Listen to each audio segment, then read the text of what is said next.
questions in advance of this session, which the presenters have already received and have answered. However, again, if you have questions during the session, please utilize the chat, indicate that you have a question. When we pause, you will be announced, you come off mute, ask your question, and it will be answered. I wanted to really make sure that you understood why we were meeting right now during this COVID-19 pandemic. We're meeting so that we could stay connected during this time, albeit virtually, and really talk about things that were pertinent to our partner community. We asked for suggestions and recommendations on what you needed at this time, and the sessions reflect those responses. We hope that when this session is concluded, that you have a deeper understanding of the tools and resources that you will need concerning finances at this time. As we go over the agenda, we're on number 1 right now. Next, I will introduce the presenters, Kevin Ambrose, who is the CFO and Vice President of Finance at Propel Nonprofits, and Athena Mijas, who's the Chief Financial Officer at Greater Twin Cities United Way. They will then take over the session and go through their financial modeling presentation. We will go through questions and answers at the end, and then I will close it out. So without further ado, I'm going to allow Kevin to talk a little bit about himself, and then Athena will talk a little bit about herself, and then they will go through the presentation. Thank you again and welcome. Thank you, Leslie. Again, can you hear me? Yep. Yes. So again, my name is Kevin Ambrose. I am the Vice President of Finance and CFO at Propel Nonprofits.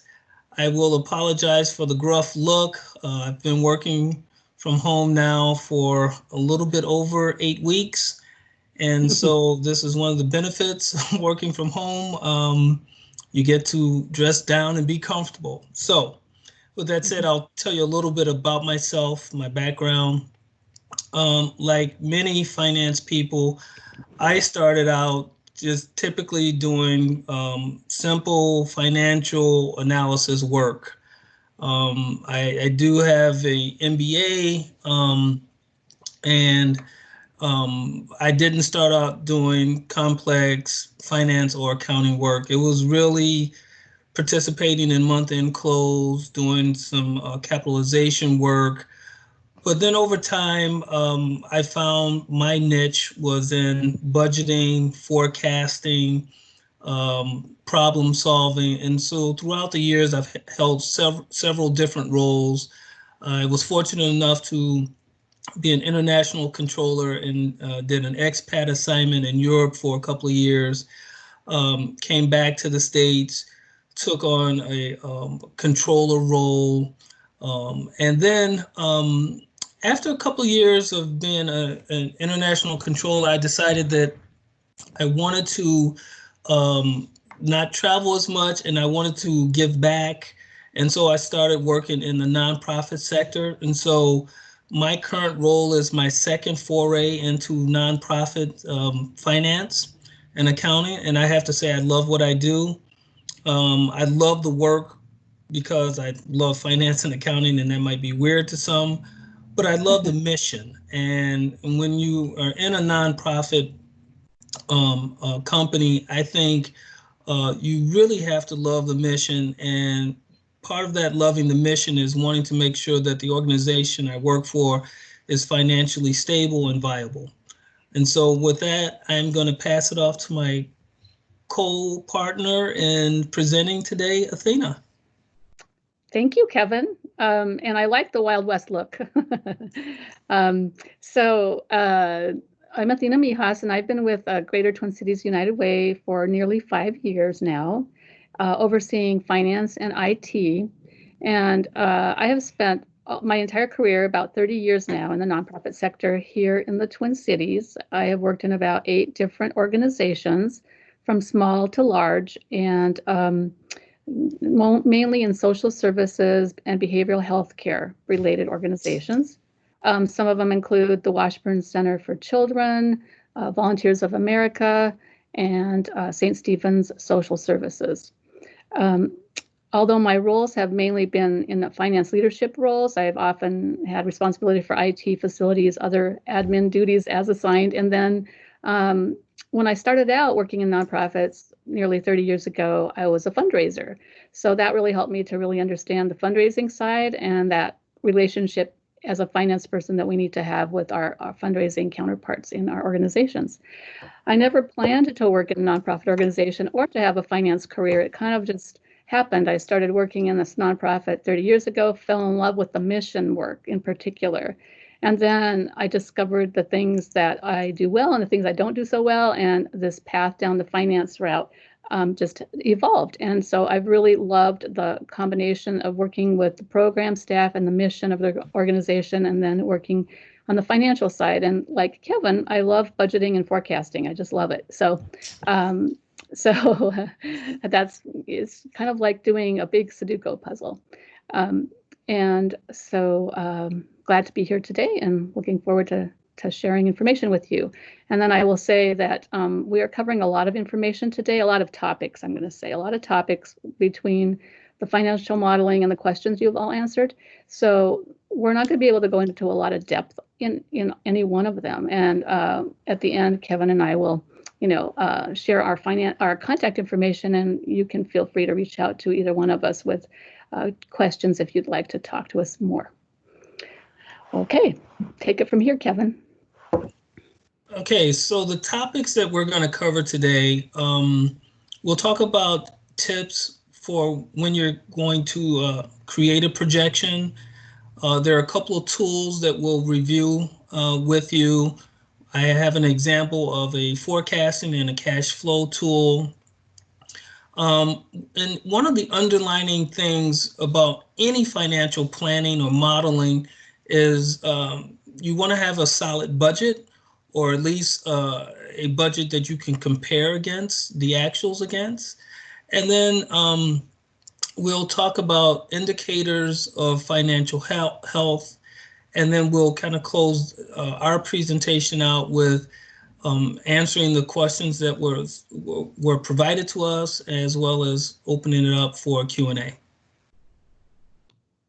Next slide, please. Tips for projections. So one of the things you will see in the models that we will review is that you want to be able to have multiple scenarios, whether it's a budget or it's a cash flow forecast, and you want it to be flexible. And what do I mean by flexible and easily adjusted? So let's look at the environment that we're all in right now. And I just got off a call with my finance committee, because next week we have a board meeting, and in that board meeting we're going to discuss the expectations that we are the financial cash flow expectations that we think is going to occur for us this year, specifically surrounded by the COVID environment. And so I had the option of just doing one scenario, right? I could just walk in and say to the finance committee and the board, here's all the expectations, but we all know there's so many unforeseen things and unknowable things in the future. So what I elected to do was to give our finance committee, and will be our board, a best expected and worst case scenario. Now, that means that there are assumptions associated with each one of those scenarios. And by documenting what those assumptions are, it allows for room for input, it allows for room for suggestion, as well as it allows room for changes. And I want those changes to be made easily, quickly, and very transparent. So I built the model in such a way that there are input fields. And so if we said the revenue was going to decrease by 30% in one scenario, I just plug in that 30% reduction and things flow through. The reason I suggest this for projections is because unless you know exactly what's going to happen in the future, you will inevitably be asked to reflect a different scenario than what you present. So general tips is multiple scenarios for both budgets and cash flows, and build your modeling so that it's easily adjustable. Next slide, please. So this is an example of a forecasting tool, and I won't get into all of the specifics, but one of the things I like to point out is that in this tool, there is the three things that at least two of the three things that I just previously talked about. You can see that there's an adjustment column. There's a forecast column. We have a column that measures the difference between the budget and the forecast. And we have multiple scenarios. So we have a best expected and worst case scenario. And in that adjustment column, that's where you would provide the inputs for the variables that fit that scenario. So for example, if you look at the revenue, is there any way, Leslie, we can expand the slide a little bit, make it a little larger? If not, but you can see that each scenario for revenue has a different number, and those numbers will provide a total number for the forecast. And then when you go to the variance side of the slide, that is showing you the measurement against a budget. In this particular case, I created this tool to say, here's my year-to-date total as compared to the total budget, and I made the adjustments to that year-to-date total because we had already implemented the year. You could have this tool just be a comparison to the total budget, but what this tool provides is, can we go back to the, one more, yep. What this tool provides is it provides enough information where people can look at different scenarios and then ask questions around assumptions or make suggestions about changes. And one of my sayings for creating tools is blue is you. So when I train the Propel staff on how to complete this tool, they know that any area that is blue is where they put in their input, and everything else is a calculation. So I guess one of the other things that you want to think about when you're creating a tool is the ease of use and how you will train people on how to use the tool. Next slide, please.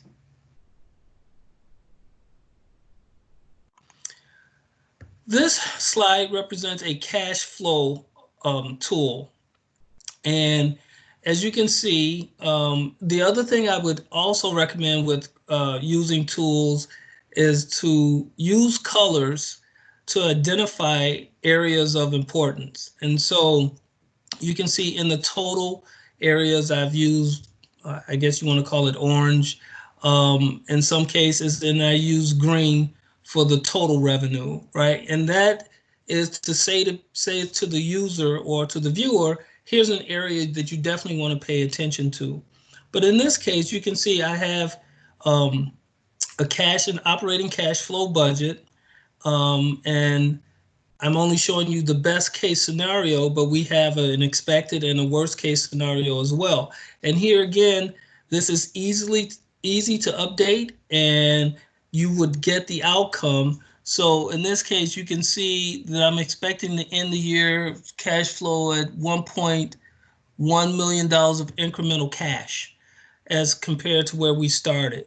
And so this is another tool that you want to be able to use in conjunction with your budget tool to say, hey, here's what we're thinking about from various scenarios in budgeting, and from a cash flow scenario, here's what we think the cash will look like. Next slide, please. And then the last thing I will talk about for right now is the budget checklist. At Propel, one of the things we we do, and we coach other nonprofits on doing, is to have a budget checklist. And the reason we recommend this is because budgeting is really a process, and you want to make sure people know what their expectations are, they know the timeline, they know and are really clear about what things they need to deliver, and you want to be able to get everyone involved that needs to be involved. It also adds for the opportunity to create an environment of input and feedback, as well as planning to make sure that you're delivering your budget to whoever you need to deliver to, whether it be the finance committee or the board, as well as the executive director, right? You want to make sure you have a timeline that facilitates all those things happening, and happening in a manner that there is lots of due diligence, lots of back and forth, and lots of communication. So we identify what we call the 10-step process to budgeting, but you might not use all 10. You might only use 5. But the point here is that it is a standard process that you go through to make sure that you're covering all of the information you need to cover. I think this is really key to have this this kind of standard process, because it will be the foundation for how you compare your actuals against your budget, to make sure that when you're doing your various scenarios, you're getting accurate and viable information to make decisions from. Next slide, please. So Athena? All right, thank you. Okay, so I believe when Leslie reached out to all of you to request your questions, yeah, there's an echo, and I don't know what's causing that echo. Did it stop? Looks like it stopped. Okay. I hope it stopped. So somebody indicated they were interested in hearing a little bit about financial ratios and indicators of nonprofit financial health. So I am going to go through several different financial ratios, but I'm not going to speak on each of them in a lot of depth because there are several here, and you'll get this deck, and you can read more of the details there. So in identifying ratios that you want to use for your organizations, measuring your financial health, it's important to pick ratios that would be relevant for your type of organization and your type of business. Specific ratios may have different meanings depending on what kind of organization you are dealing with.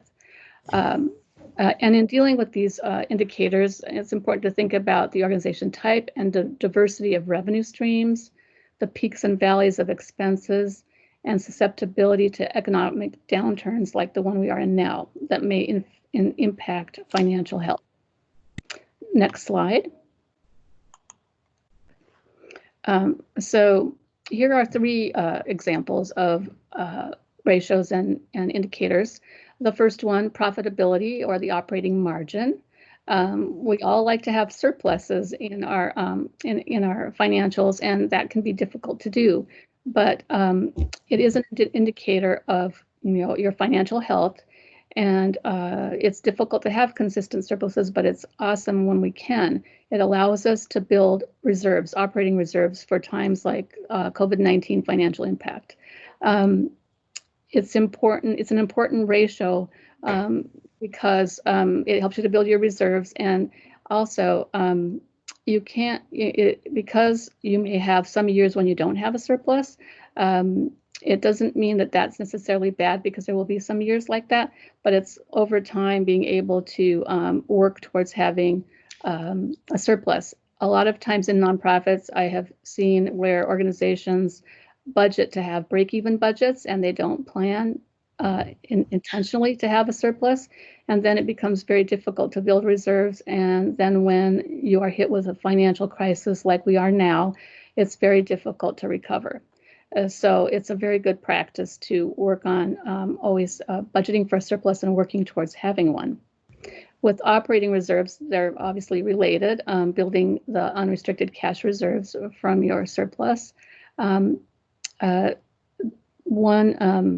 sort of benchmark is this 25%, having no less than 25% or 3 months of annual expenses in reserve. Now, it again varies by organization what might be appropriate for you, but that's one measure, one benchmark to measure against.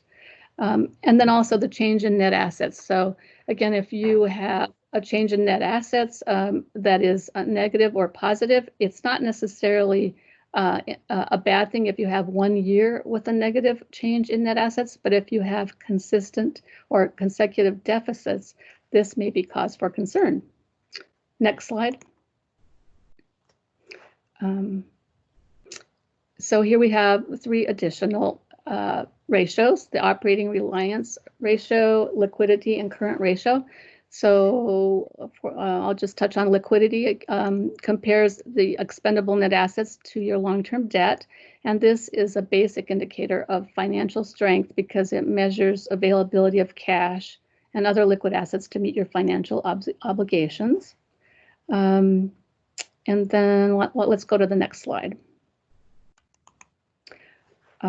Here, there's the debt ratio, so managing debt and keeping debt low. This measure looks at liabilities as a percent of your total unrestricted net assets. A 2-to-1 ratio is comfortable or an okay ratio to have if you are working on managing debt. And then in terms of managing costs and strategically managing costs, I think this is something we all work towards in nonprofits in particular, but certainly in the business world. So donors are looking to make sure that we are managing our costs, keeping our overhead low in particular. So program efficiency measure, or the program expense ratio, looks at program expenses as a percentage of total expenses. And then fundraising efficiency is looking at your fundraising expenses as a percent of your total contributions raised. And depending on the type of fundraising activity you are engaging in, that will determine what a good percentage is or a healthy percentage, because some types of fundraising activities are less expensive.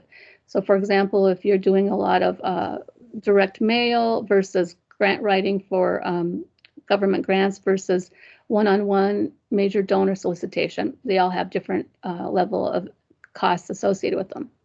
And then there's the administrative fundraising cost ratio, which we all pay a lot of attention to. Our boards pay attention, and our donors certainly do. And they look at our audited financials and our Form 990s, and they look at these numbers. And those that are sophisticated enough to do the math are also doing the calculation. So you want to keep your overhead costs down. In the organizations I have worked in, this percentage has tended to be between 15 to 20% over the past 30 years. That has been a reasonable range, but depending again on the type of organization you're in, this could be higher. It could be up to 30 or 35% on the very high end and down to 11 or 12% on the lower end. Next slide. In terms of looking at your revenue and paying attention, revenue trends can be really important to look at on a regular basis to see if you are showing increases and growth or decreases over a number of years. And also revenue reliability. Do you have continuity of funding sources that you can count on, or at least reasonably count on year after year? Or are they always changing constantly? So you really are in a very precarious position. Also, just like having a diverse investment portfolio, it's important to have diverse funding sources as well. So if one of them goes away, you can more easily adjust. And then the reliance ratio is a way to measure if you are over relying on one particular type of income, like government grants, for example, or contracts. And then the days cash on hand or the daily cash required, it's good to have a goal of having about 90 days worth of cash on hand. And there's a calculation here that demonstrates how you determine that measure. Then the next slide. Athena, we have a question. Yeah. Someone asked, can we give some examples of good ratios from slide 14? Okay, examples. Okay, so let's see, specific examples regarding expenses. Is that what you mean? So, for example, I'll try to. If I'm not answering your question, let me know. Okay.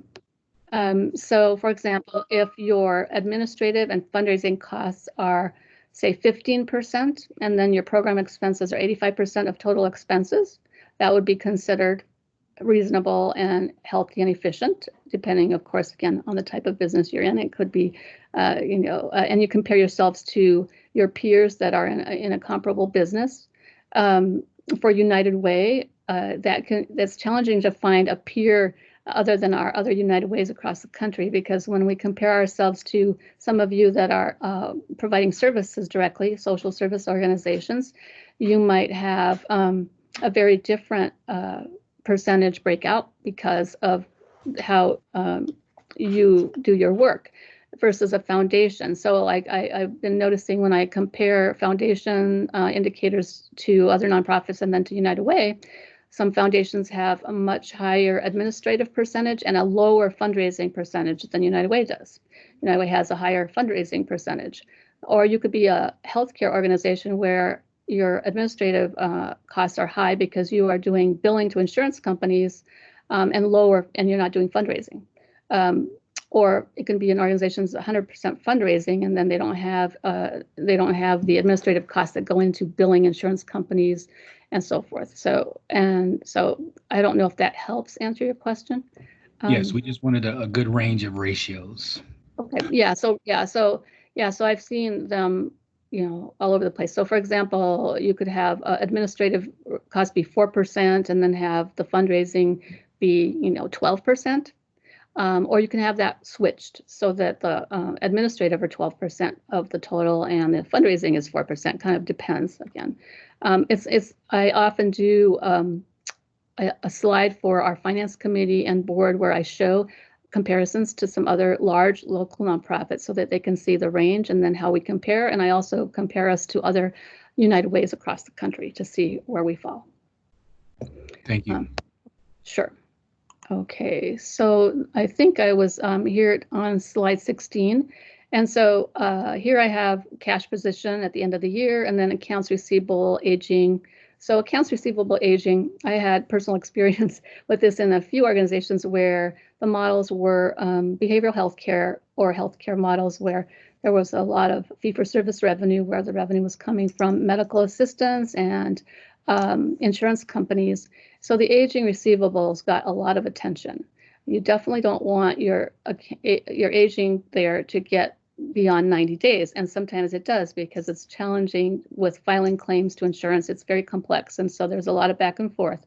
You need to have great staff who are very diligent, organized, persistent, and keep following through and not letting things get old. When things get old, you might not get paid. It impacts cash flow. You can get in a very dangerous position with this, and I have seen that happen in organizations.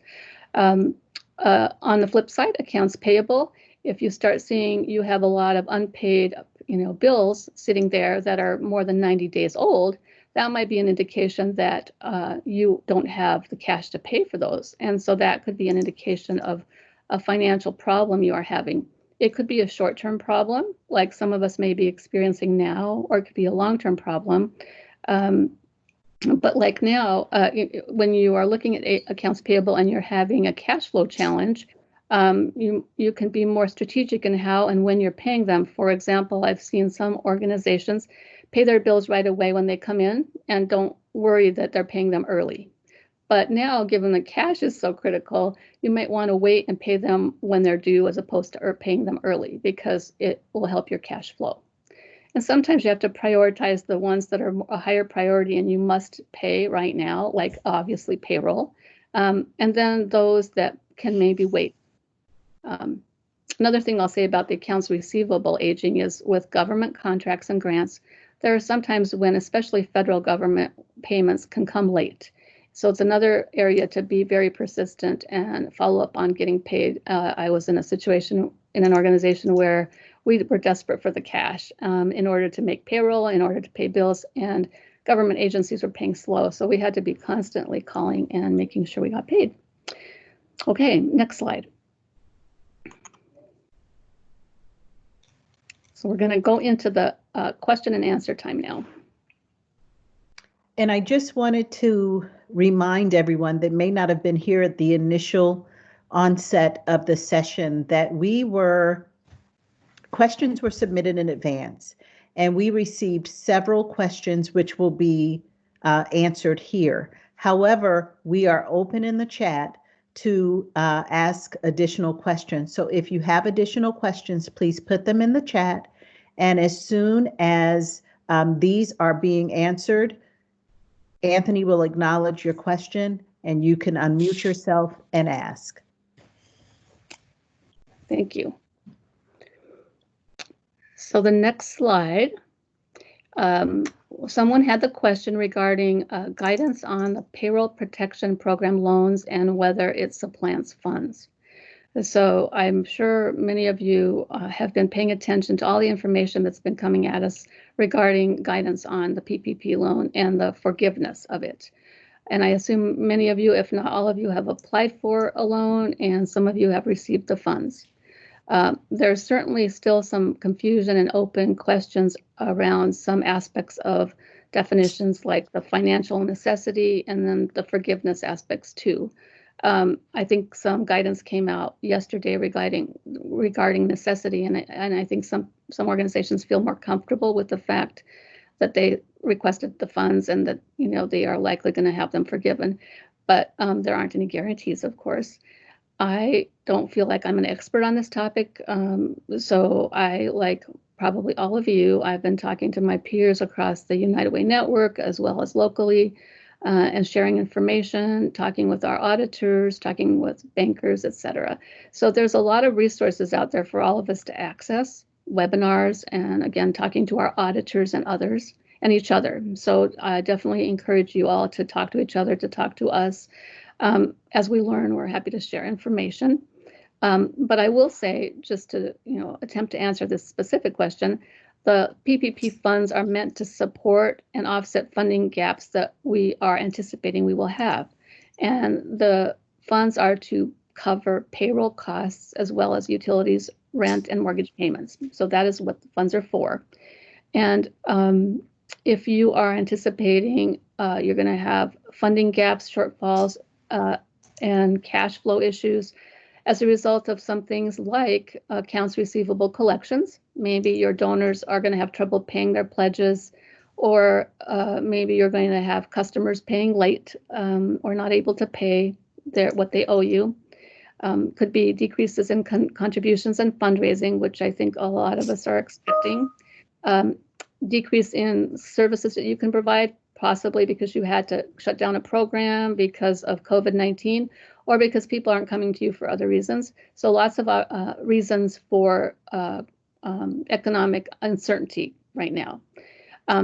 What I will say is that you cannot double dip. You can't use the PPP loan funds to pay for payroll costs that you are also billing or charging against a government grant or contract or a foundation grant or contract. So you'll have to separate out those costs that you're going to bill directly to government and not include those in your forgiveness calculations. Athena, I have a question for you. Yeah. A follow-up on that one. This is a cool. So in some instances, someone may have a certain portion of wages covered by a government contract, but they may not perhaps cover the full cost of providing the service. In the instance that there is a gap in what is required to provide the service and what is reimbursable, could that be eligible? Sure. I mean, if it fits the definition of what the PPP loan will pay for around payroll, mortgages, and utilities and rent, and you're not going to bill that part to that grant or contract because that grant and contract won't pay for it, we can certainly use these loan funds here. Thank you. If you have restricted dollars for something like we have in United Way, restricted grants from donors for some specific initiatives, we can not spend all those funds right now and, use them to pay for the payroll in 3 months, and then instead use the PPP loan funds to pay for the salaries during this 8-week period, for example, and then you can use the restricted funds later. I mean, that is an option too, and the funds will then last longer. But with things like government grants, where you have a certain arrangement where you are going to provide certain services or be cost reimbursement, and you have to bill them every month, you're just going to have to weigh the pros and cons, because if you don't bill the government contract, then you don't get that revenue at all. So we can talk more about the line if you'd like. There were 2 questions came up. I think you may have answered the first one. I'll just ask it anyway. It was from Jessica, and just Jessica, just to make sure I actually she answered your question. If not, then please unmute yourself and ask the question in a different context. But the question she asked was, is it considered double dipping to utilize the payment protection plan to pay for payroll that will be reimbursed by county contracts the following month? Yes, that would be double dipping. Okay. Yeah. If you have, general unrestricted dollars, obviously you can put those aside and use them for other things or for payroll later on. But for this 8-week period, you only want to use the loan funds for those costs, and then not use the same dollars to fund the same thing. It mainly becomes a challenge around these grants and contracts where you're specifically needing to charge against those funds, and you don't want to do it for both, right? Okay. Mm-hmm. And if you're audited, I suspect they would look at that. Okay. Now, many of you may not have a loan of over $2 million, so that may not be a concern. But in any case, it's good to do it right. Was there another question? Yep, there is. The next question was, what are the risks of getting loan forgiven? I've heard that a number of folks feel they won't be able to meet those requirements. Okay, well, again, I don't feel like I can be an expert on that. It's just my opinion in talking to a lot of different CFOs from large United Ways. And if you are a small nonprofit, I would suspect you're going to have an easy time getting it forgiven. I think we are justified, all of us, all of you and all the United Ways are justified in submitting an application for a PPP loan. Under the circumstances, we will all be impacted by the current COVID-19 situation. And it's uncertain, there's uncertain future in terms of our financial futures. So I think that's a legitimate reason to get the funds. And then I think as long as you have the right documentation and you spend it the right way, I suspect they will be forgiven. There might be some portion that won't be, because you have to fulfill certain tests that they've laid out.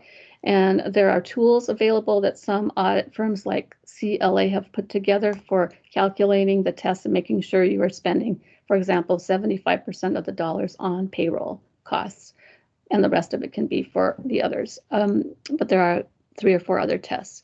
So again, I'm not an expert, so please don't take that. Yeah, but I'm happy to discuss this with you offline.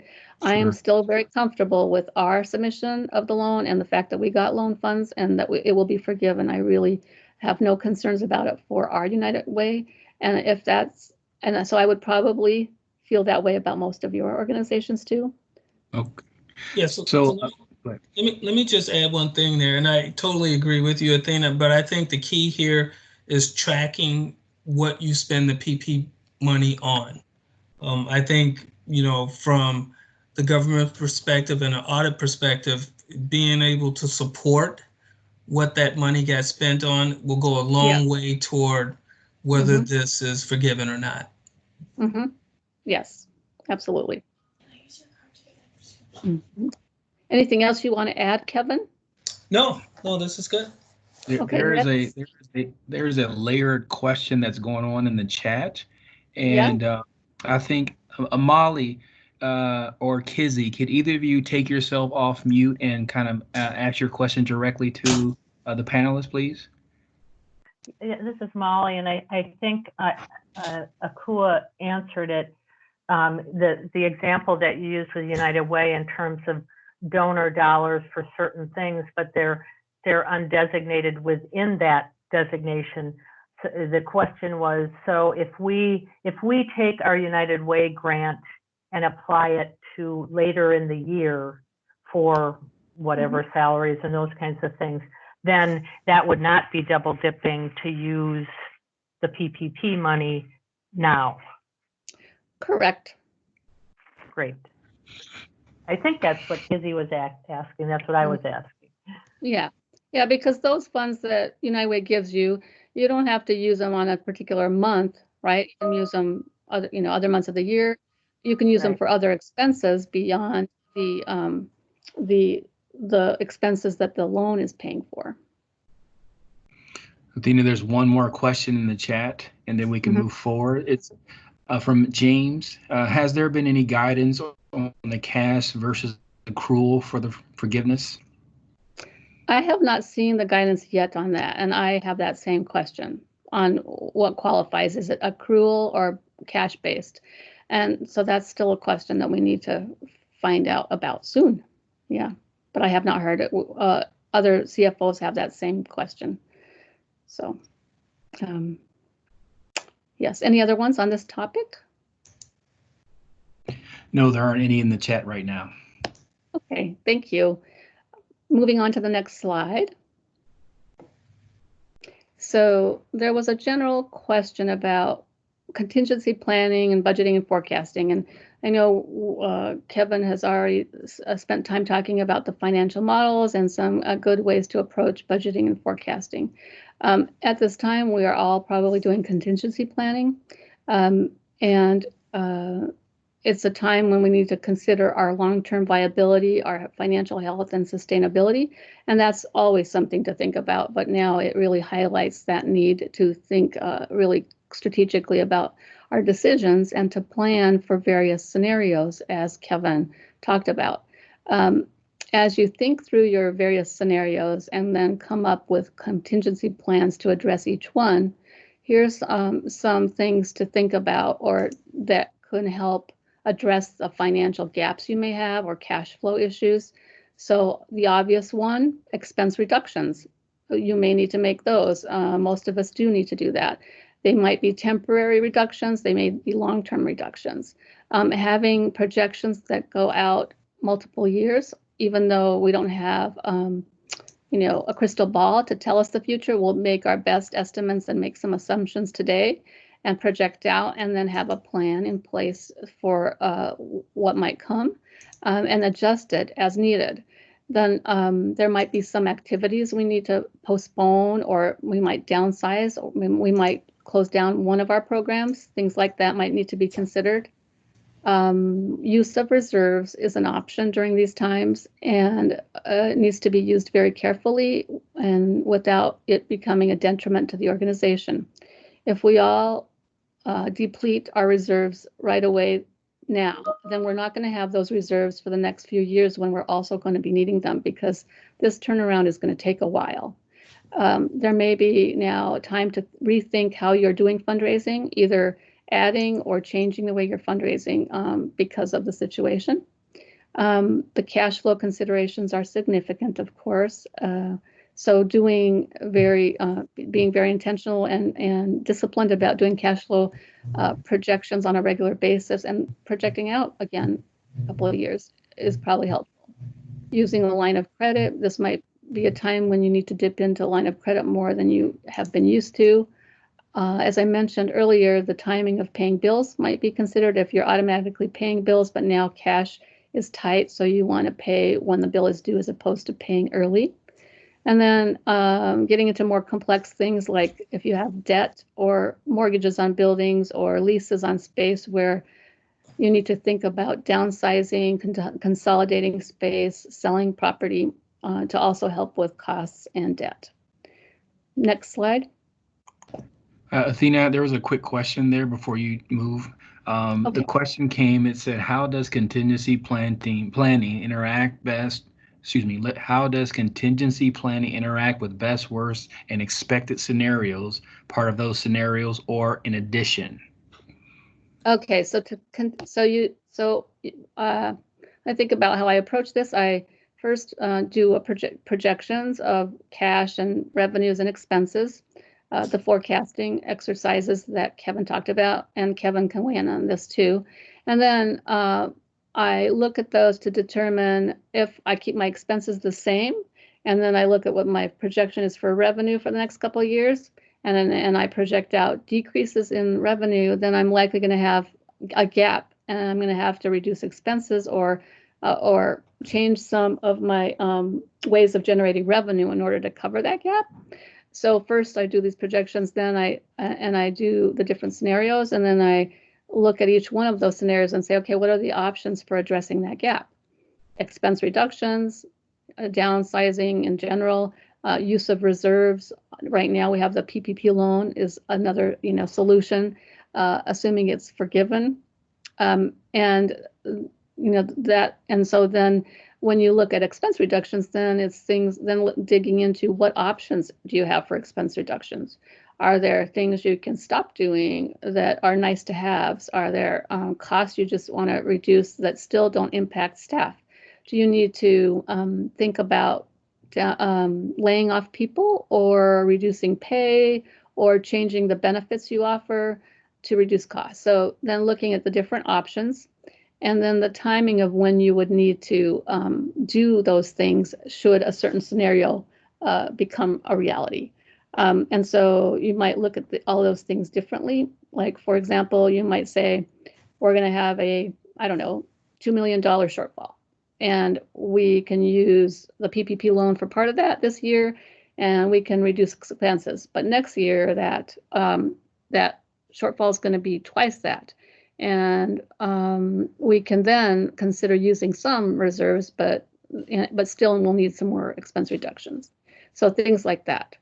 Is that helpful? Yep. And for me, thank you, Athena. And for me, the two are interactive. So in a way, the best expected and worst case scenarios are contingency plans. And the expected is what I would budget for. And the best and worst case scenario are contingencies. But within each plan, there are these elements of what's on this slide. Based on the output that I get from my expected case scenario, I might want more profit or more revenue or fewer expenses. So what am I going to do? Am I going to reduce discretionary spending? And if I have a gap, am I going to use a line of credit to cover that gap? So I kind of see these as interactive in that, I have various scenarios, but in those scenarios, I have elements of contingency planning that I can use to, kind of reach the goal that I want to reach. I believe there's a question out there too. Yes, there is a question. It says, is there research available on planning for general percentage of decrease in individual giving and corporate giving in the metro area? That's a good question. So let me just address this for a minute, Athena, and maybe you have some data as well. One of the things that we're doing is we're going back to look at a point in time where we've had a decrease in giving or program revenue related to specific events. So let me give you an example. During the banking crisis, we saw that there was a significant reduction in our revenue profile. So one of the things that the Finance Committee just asked me to do is to go back and look at that information and to see if that could be used for my forecast, right? Now, one of the things you have to be careful about looking back is understanding, the correlating factor. So the banking crisis might not act in the same manner that what we're seeing with COVID, but it is a data point that I should be able to, gain some information from. So it might not be a one-to-one correlation, but, it is a data point for me to be able to say, well, what we recognized during that event was X percentage reduction in in giving, or X% reduction in earned income or program income. So I will be looking at that as a data point to use. But then again, I'm going to use that in one of my scenarios to say, here's a scenario if revenue act in the same manner that it did during the banking crisis, here's what that looks like for us. So that's a great question. It is a great question. And I don't know if there's actual research out there, but I know there's probably other, fundraising professionals that have access to information or can direct us to more information about that. So similar to what Kevin talked about, we're asking ourselves the same question at United Way. If we looked at 2008, 2009, what happened to our fundraising dollars at that time? Did we see an impact?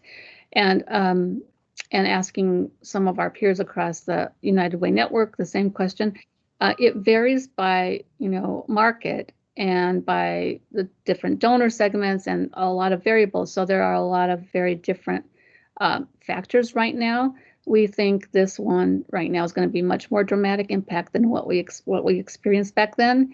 And so what our estimates are now and our assumptions are somewhat just educated assumptions and guesses. We don't know, but we are also talking to our donors and trying to get a sense of where people are at so that we can gauge which donor segments are more at risk than others.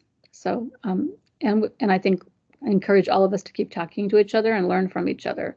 That's what I do, and it's really helpful. Any other questions about this one? There are no other questions in the chat at this time. Okay. We can move to the next slide. And so this one is related to the topic of contingency planning. So preparing the board and the finance committee for 2021 to 2022 impact of COVID-19. So as we are all hearing from all the experts out there, it will take a while to have things turn around financially for businesses and organizations across the planet. Because of COVID-19. And this is a good time to do the exercises of forecasting and projecting out a couple of years and fine-tuning those as the time gets closer so that you can proactively plan to make changes that you might need to make.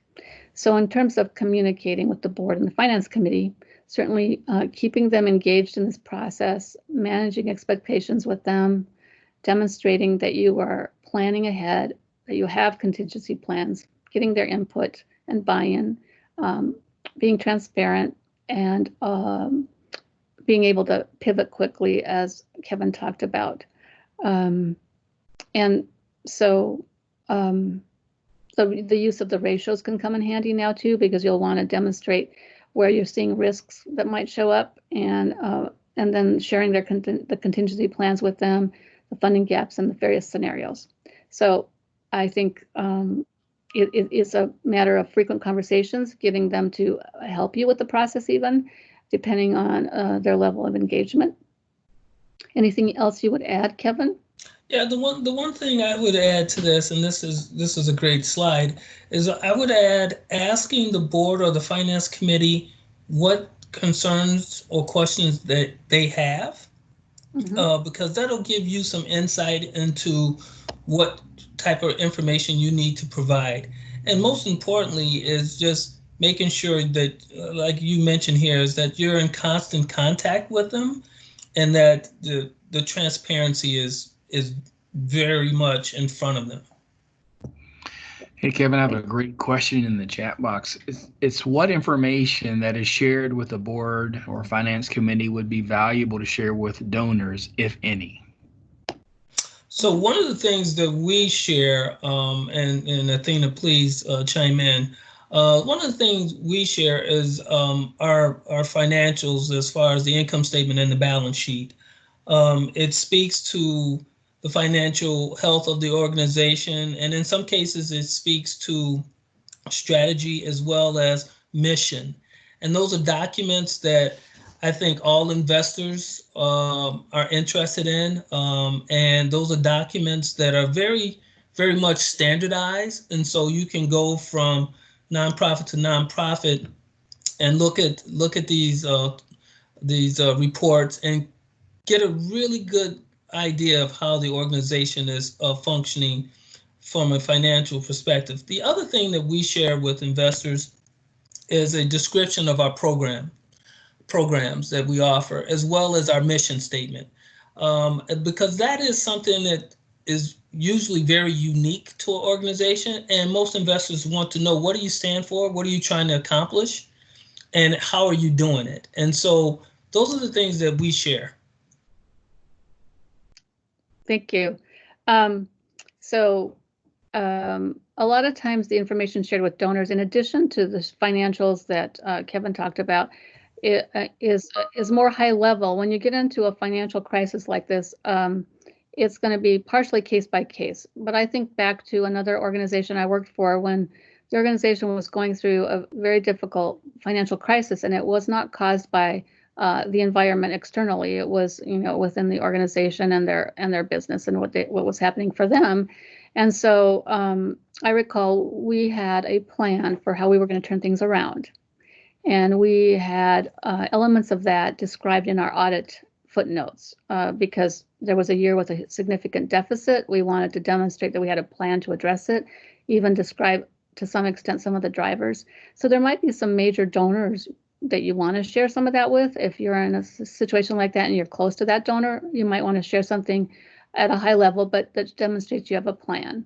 This is the kind of plan you would share with your banker as well. We did that at that time too. We were very, in frequent communication with the bank that was helping us with the line of credit in particular, and we kept them informed of progress we were making against our plans to turn things around, whether it was the aging receivables, the cash balance, etc.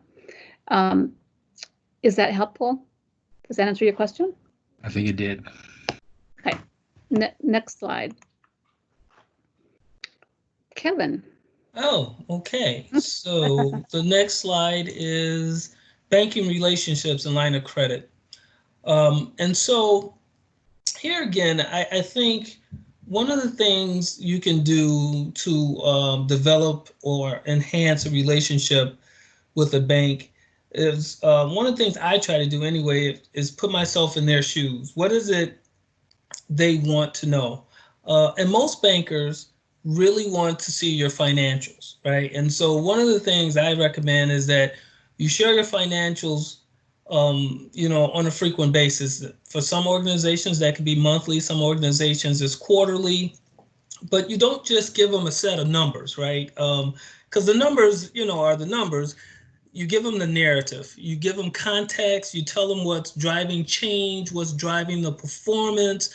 How is that helping out with your mission? And the other thing is nothing like a good one-on-one meeting with a banker, right? You want to build that rapport, have a relationship with them, and you might learn from developing that communication and that relationship that there are things that they want to request from you, like cash flow projections or understand what your receivables look like. And so by making yourself available, by making your organization well known, by providing information and developing relationships, like when you have things occur, like during a down period right now, you don't have to rush and try to put all this information and put a package together and request, a line of credit during an emergency type situation. If you already have that established relationship, if they already have access to your financials, they know what your organization is about. And like given the situation with COVID, all banks are expecting people to come and ask for capital. The ones I think that are most likely to get that capital are the ones where the banks have the financial information, they're very familiar with it, they know the organization, and they do have those established relationships. The other thing I would say is, I've learned that you want to have multiple banking relationships, and you want to search out banks that might be more inclined to support your organization. There are banks out there that have a mindset to specifically support nonprofits, right? And so searching out banks that, support your mission, that might be local, that might have a vested interest in what you're trying to accomplish is also a good way to establish banking relationships. Next slide, please. Okay, so the next question was about weighing the mission and financial health. And so sometimes these may seem like competing priorities. If you are a finance person and you're talking to your program staff and finance is saying we can't spend that money and the program is saying, oh, but we need this money for the program, it can seem like competing priorities. However, it's important to remember these go hand in hand, and that if we don't have financial health, we cannot fulfill our mission. So it's important. It's like the analogy is when you are on an airplane and you're supposed to put on your oxygen mask before you help others on the plane. So it's similar to that. If you want to be here long term and so that you can fulfill your mission, it's important to make really smart, strategic financial decisions and consider the short-term impact and long-term impact of those decisions. Sometimes you have to invest in things like fundraising in order to grow and fund the mission. And sometimes program staff will say, why are we spending so much on fundraising? And there are good reasons for that. Also, things like budgeting for a surplus when there are needs on the program side. Do you spend that surplus or do you save it for a rainy day? So again, having reserves is important for surprises like we are experiencing today, because we need to be cautious with using our reserves and depleting them completely. Let's see, what else can I say about this? Kevin, anything you would add? I just think when you're looking at this, all things are on the table, and you just, it's another one of those making sure that you're looking at the full picture. That's the best way I can put it. Yep. Right. Thank you. Thank you. Next slide.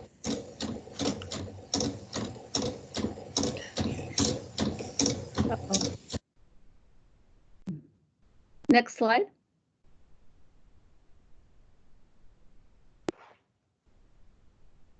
I advanced it.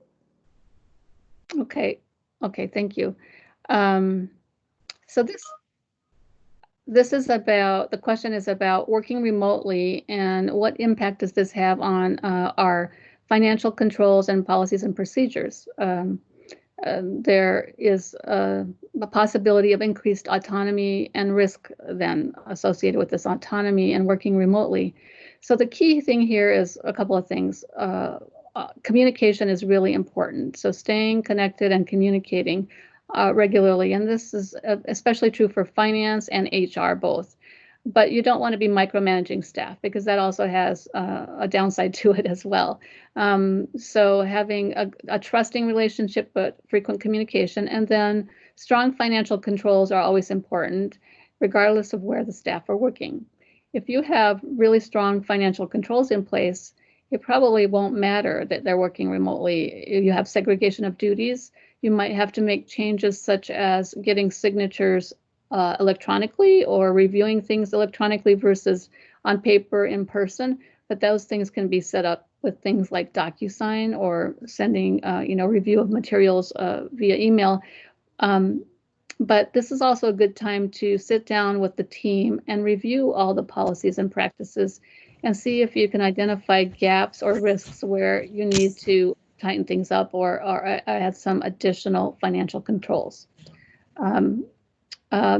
There's, in small organizations, this can be challenging because it's hard to have sufficient segregation of duties. So you may need to come up with some creative solutions during this time.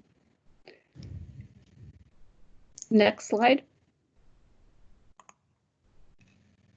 Okay, the next slide is, I think this is me, right, Athena? How do we partner as a, yep, how do we partner as a sector? So I think one of the things is enable us to be stronger or have a stronger safety net is establishing relationships. And so this is one of the ways we can do it. There's other organizations out there that we could connect through. There's different professional organizations. One of the things I try to do is, and I'm very grateful that I got introduced to Athena, is that Athena is not aware of this, but she's now in my social network for CFOs. And so I will be reaching out when I have questions, and, just picking her brain. The other thing is making sure that where we see the need for a system change, that we work together as advocates to make that change, as well as being able to talk about difficulties that we're experiencing. Or one of the questions that was raised today was, which I'm going to take back and really give some thought, is, how do we look back in the past to use that information to help us, forecast for for the period that we're in right now. Those are the kind of things that come out of having established relationships within the nonprofit sector, as well as being able to share best practices. And I think the other thing is, and this will feed into the next slide, is understanding that in some cases mergers and acquisitions are needed and make more sense than being, an island to ourselves. Athena, do you want to add anything to that? Nope, that's good. Okay, next slide, please.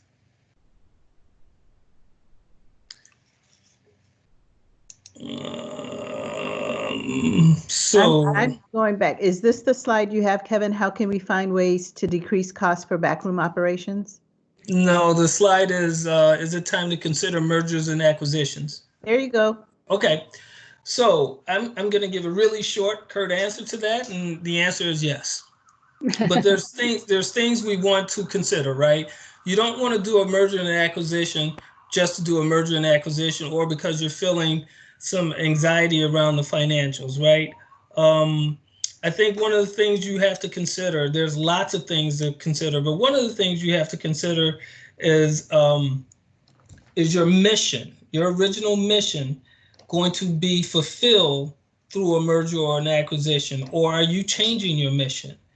Is the result of a merger or an acquisition going to add to your long-term viability? Short-term, yes, maybe, but hopefully you're in this for the long term.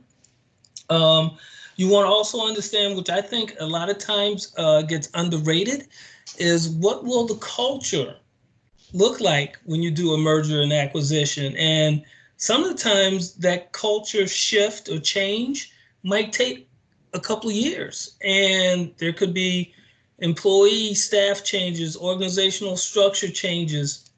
So you don't want to just do it because it solves a short-term issue. You want to look at as well as, are you buying or are you selling?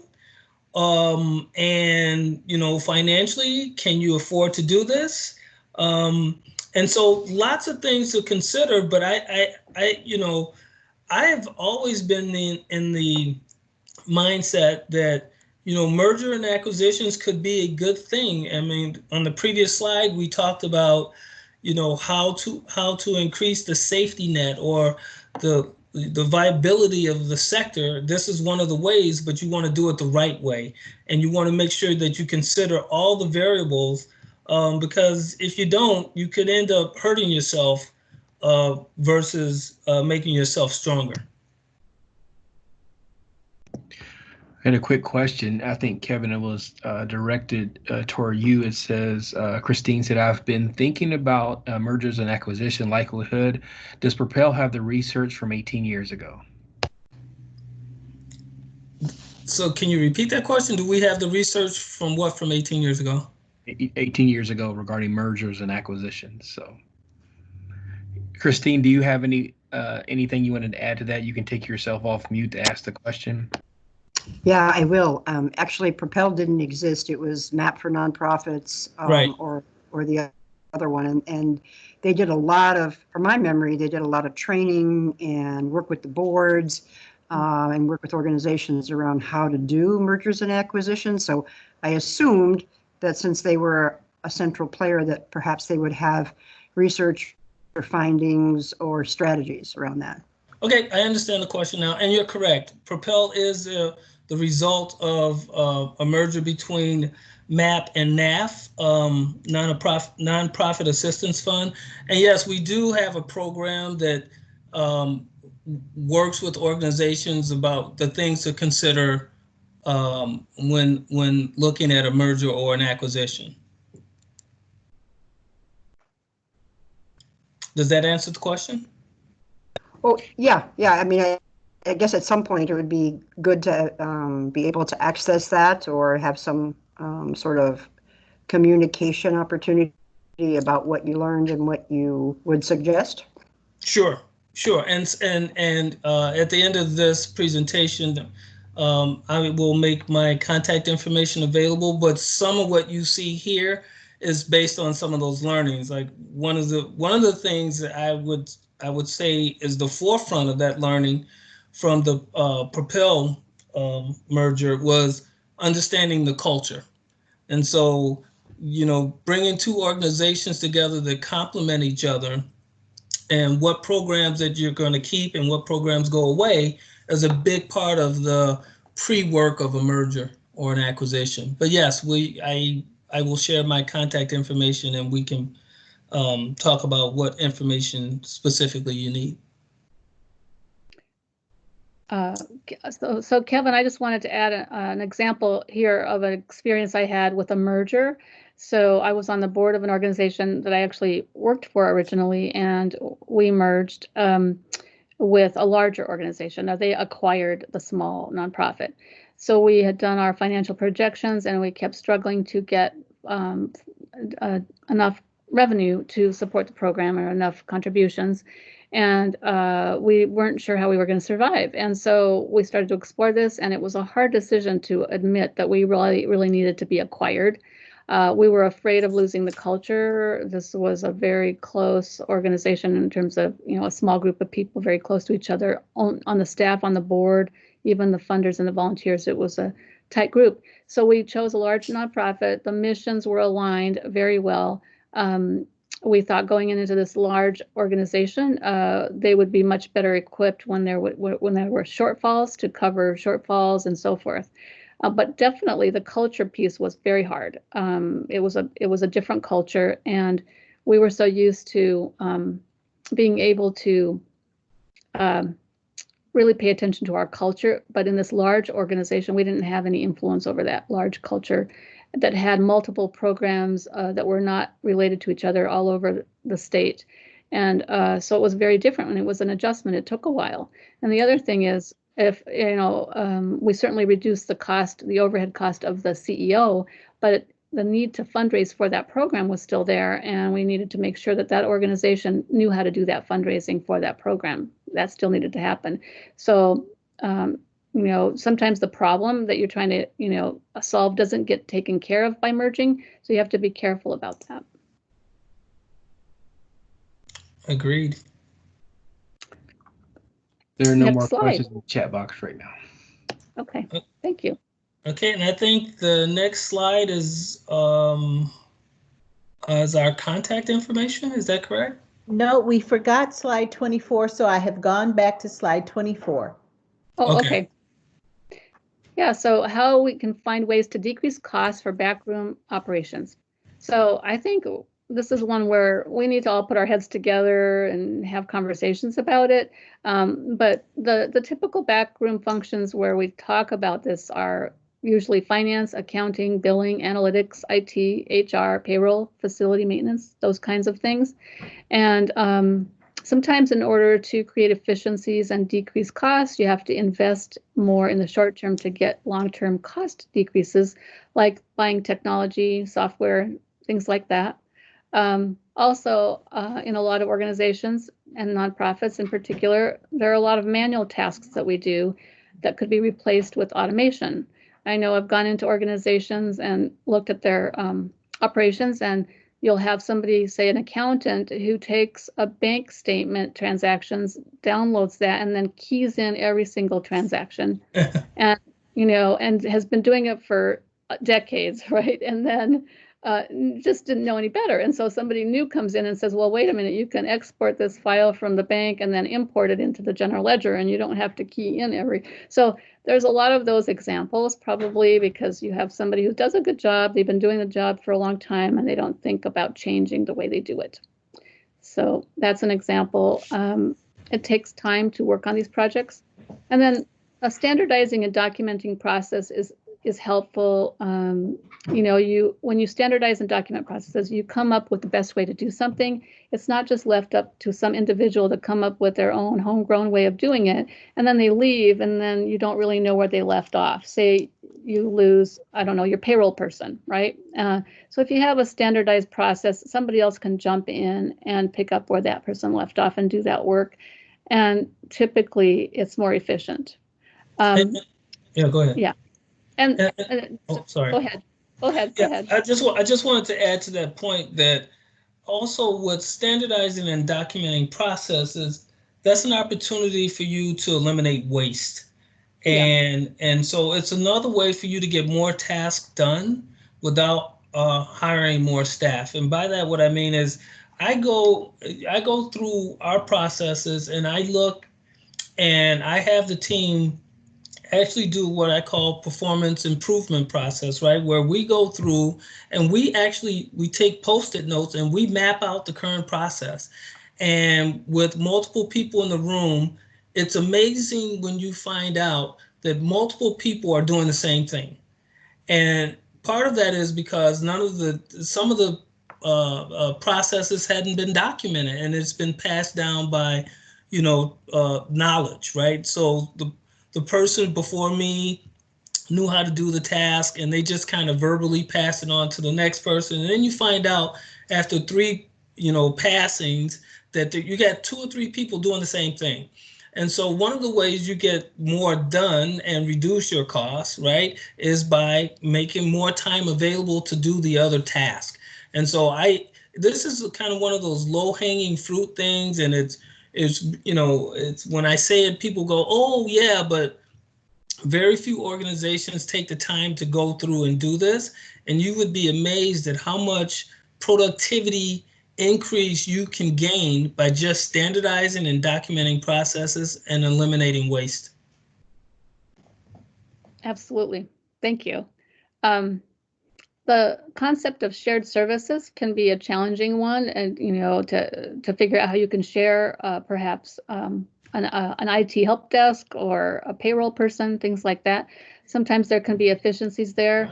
The United Way network is actually focused right now as a network on coming up with ways to do shared services for some of these functions.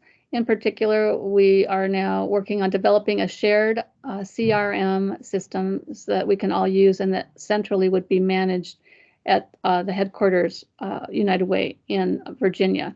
So then we don't all have to have our extensive IT teams managing our internal CRM systems that are very expensive and time consuming. So I know that's not an easy solution for every one of you, but I just wanted to give it as an example because it might spark some ideas for you. And then I put this last bullet point here about staff, having the right staff in the roles. You can have one staff who can do something in half the time of somebody else because they have stronger and broader skills. And sometimes those are really tough decisions to really come face up to, because you feel a loyalty to the person and they're a good person, they're doing good work, but it's, they just don't have the ability to do it any better than they're doing it. So sometimes if you get a stronger skill set, you can have a lot more efficiency there too. And that is it.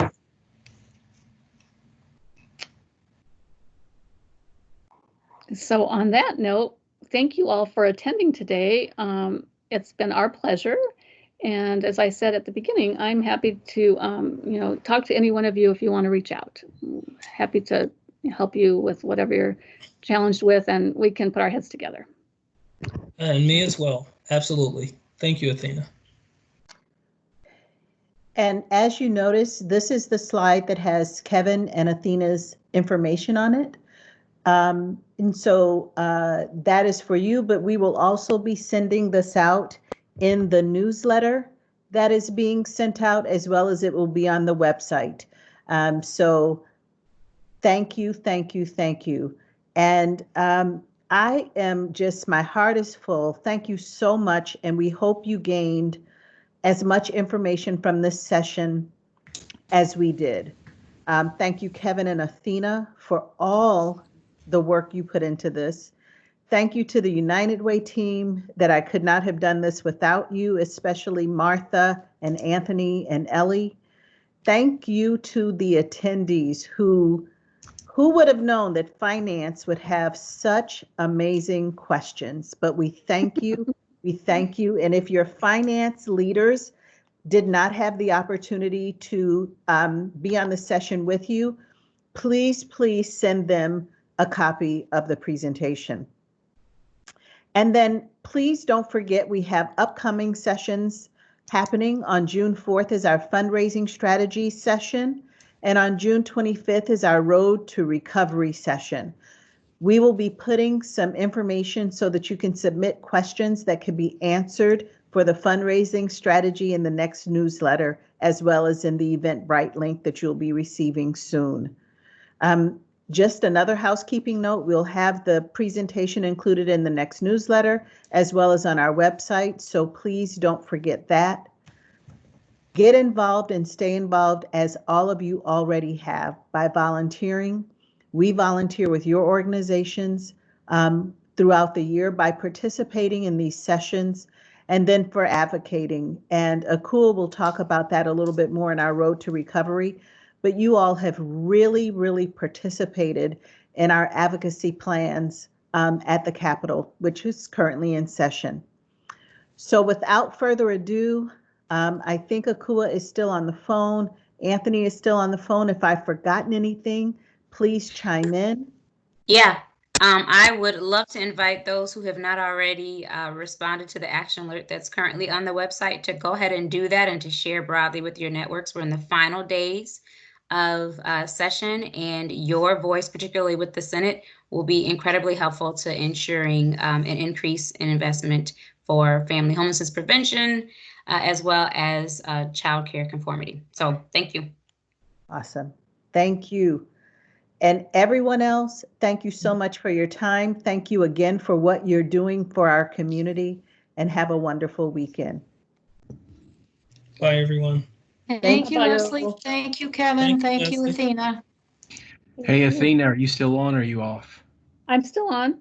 There was a question that was asked by, it was at the end about the, Yeah.